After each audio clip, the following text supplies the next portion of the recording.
அஸ்ஸலாமு அலைக்கும். இன்னைக்கு இஞ்சி புளி முருங்கைக்காய் செம்ம டேஸ்டான ஒரு ரெசிபி. ஒரு வாய் கசப்பு, ஒரு ஜுரம் வந்த வாய், ஒரு மசக்க எல்லாத்துக்குமே இது ரொம்ப நல்லாயிருக்கும். வாங்க அதுக்கு தேவையான பொருள் பார்த்துக்கலாம். முருங்கைக்காய்க்கு டபுளாக பெரிய வெங்காயம், ஒரு 9 பச்சை மிளகா, ஒரு இஞ்சி எடுத்திருக்கேன், ஒரு 75 கிராம் இஞ்சி எடுத்திருக்கேன், கருவேப்பிலை ஒரு கொத்து எடுத்துக்கலாம். இப்போ ஒரு நல்லெண்ணெயிலே இதை தாளிச்சிக்கலாம். இதை நல்லெண்ணெய் போட்டு நல்லா சூடானதும் கடுகு உளுத்தம்பருப்பு போட்டு வெங்காயம் போட்டிருக்கேன். வெங்காயம் நிறையா இருக்கணும். நீங்கள் முருங்கைக்காயோட வெங்காயம் தான் நிறையா இருக்கணும், ரொம்ப நல்லாயிருக்கும். தெரியும் இது உங்களுக்கு. இது அரிசி களைஞ்ச தண்ணியில் தான் செஞ்சால் இன்னும் நல்லாயிருக்கும். நான் அன்னைக்கு அரிசி களைஞ்ச தண்ணி இல்லை, அதை நான் ஊற்றிட்டேன். நான் இதை செய்வேன்னு நினைக்கல, அதனால் அதை நான் ஊற்றிட்டேன். அதனால் சரி வெறும்னே தான் செஞ்சேன். இதுவும் ரொம்ப சூப்பராக இருந்துச்சு. இப்போ அதுலேயே பச்சை மிளகாய் போட்டாச்சு, கருவேப்பிலை போட்டாச்சு, இஞ்சி போட்டாச்சு. எல்லாம் போட்டு இதை நல்லா வதக்கி வச்சுக்கோங்க. நல்லா வதக்கிக்கோங்க. இந்த பச்சை மிளகாய் கொஞ்சம் கலர் மாறணும், அது போல் வதக்கிக்கோங்க. அப்போ தான் காரம் ரொம்ப இருக்காது, நம்ம வயத்துக்கும் அந்த வலியெல்லாம் வராது. பச்சை மிளகாய் சாப்பிட்டா ஒரு வலிக்கும்ல, அந்த வலியெல்லாம் வராது, நல்ல டேஸ்ட்டாக இருக்கும்.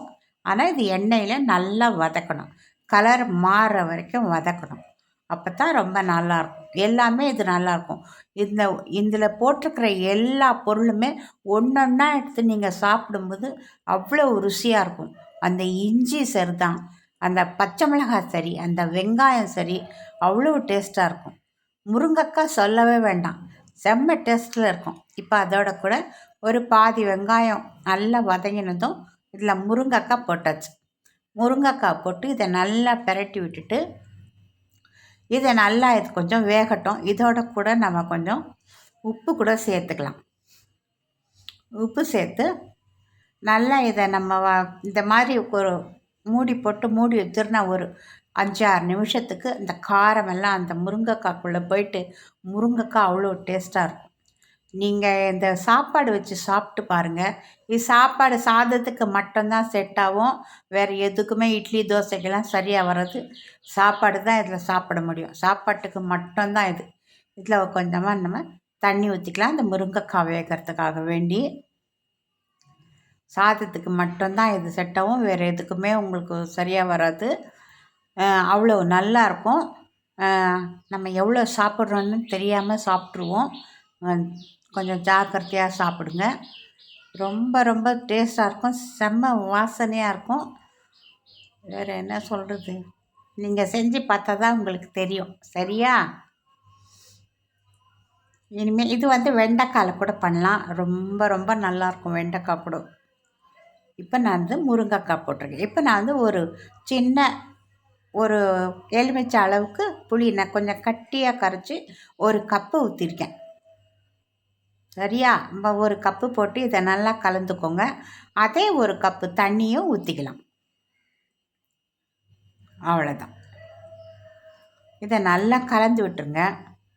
கலந்து விட்டுட்டு இதை ஒரு தட்டு போட்டு மூடி நல்லா வேகட்டும்.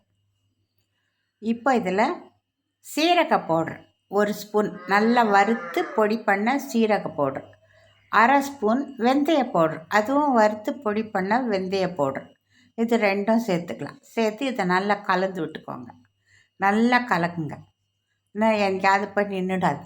இப்போ ஒரு ஸ்பூன் வெல்லம், துருவின வெல்லம் பொடியோ இல்லை நாட்டு சர்க்கரையோ இல்லை எதுவுமே கிட்ட வெள்ளை சர்க்கரை போட்டுக்கோங்க, அதுவுமே ரொம்ப நல்லாயிருக்கும். போட்டாச்சு. இப்போ நல்லா இதை கொதிக்க வச்சு எடுத்திங்கன்னா அருமையான ஒரு இஞ்சி புளி முருங்கைக்காய் ரெடி ஆகிடுங்க. ரொம்ப ரொம்ப சூப்பராக இருக்குங்க இது. அப்போ இந்த மழைக்கு சாப்பிட்றதும் நல்லாயிருக்கும். மிச்சமாயிடுச்சுன்னா சாதம் இதுலேயே கலந்து நீங்கள் வச்சுட்டு அடுத்த நாள் சாப்பிடும்போது இன்னும் கூட பிரமாதமாக இருக்கும். செஞ்சு பாருங்கள், நான் அப்படித்தான் செஞ்சேன். கொஞ்சம் சாதம் மிச்சமாயிடுச்சு, இதுவும் கொஞ்சம் மிச்சமாயிடுச்சு, இதோட கலந்து நான் வச்சுட்டேன். அடுத்த நாள் சாப்பிட்டு அந்த மாதிரி அமிர்தமாக இருக்கும். அஸ்ஸலாமு அலைக்கும் வரஹ்மத்துல்லாஹி வபரகாத்துஹு.